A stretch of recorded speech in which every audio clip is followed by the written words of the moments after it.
तुम्हाला माहीत आहे का, काही वेळा आपण देवाला हाक मारतो पण उत्तर मिळत नाही. पण एक वेळ अशी येते जिथे देव स्वतः तुमच्याकडे येतो. ही गोष्ट आहे एका अशा माणसाची जो पूर्णपणे तुटून गेला होता आणि शेवटी त्याला जे मिळालं, एक चमत्कार.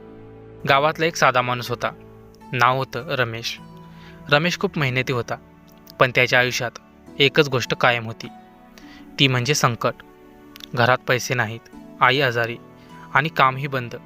रोज रात्री तो देवासमोर बसायचा आणि एकच प्रश्न विचारायचा, देवा, माझ्याबरोबरच असं का होतंय? एक दिवस तो इतका निराश झाला की त्याने ठरवलं, आता देवावर विश्वास ठेवायचा नाही.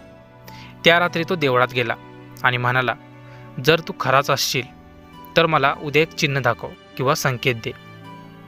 दुसऱ्या दिवशी सकाळ झाली, पण काहीच घडलं नाही. तो अजूनच रागावला आणि गावाबाहेर चालायला निघाला. तेवढ्यात त्याला एक म्हातारा माणूस दिसला. तो खूप तहानलेला होता आणि म्हणाला, बाळा, थोडं पाणी मिळेल का? रमेश विचारात पडला.